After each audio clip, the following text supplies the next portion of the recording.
I have to do some more research and I'll call you back. Ever heard of that one? It's the elusive excuse to get off the phone without buying anything.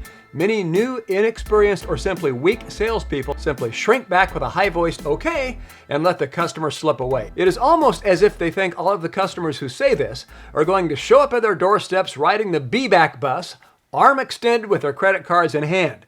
The experienced and strong salesperson understands this objection is just part of the game. 95% of the time, when trying to make a sale, you're going to hear an objection. It's time to roll up your sleeves and make a living. In fact, Brian Tracy says 80% of sales are made after the 5th closing attempt. In any case, when a customer objects or tries to stall the sale until later, or says they want to talk to such and such, what he or she is really saying is, I have a question, or I need more information. Hi, this is The Business Guy, and if you appreciate this information, please click the like button below. And if you haven't already, please click subscribe to get notified when more videos like this come out.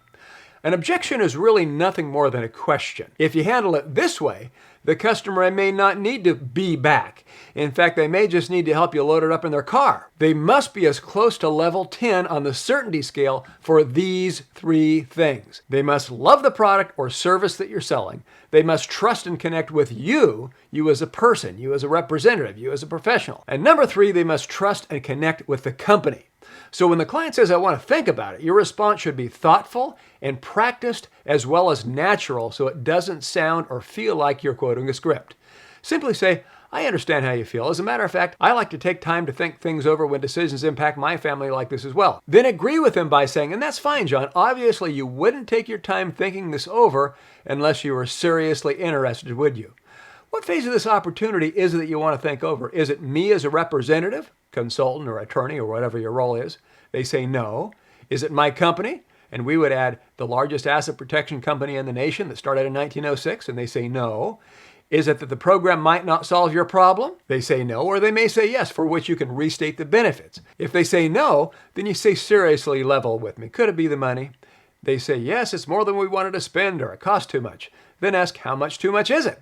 So we isolate it down to the money or whatever it is, and then we can help them rationalize making the investment by showing them how valuable your service is to them. As you answer these questions, you can quickly get to the real objection, which might be the money, or you need to build more certainty for the product, yourself, or the company.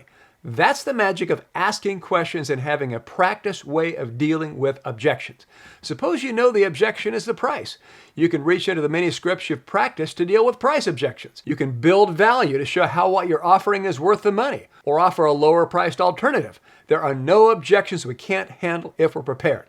As professionals, we need to care enough about people to get to the heart of the matter. Learn to stop giving out free and easy passes to the be-back bus and start being the professional who is able to tactfully peel back the onion so you can get to the real objection. Use kind and yet caring firmness and strength to help your customer enjoy the benefits they came to you for in the first place.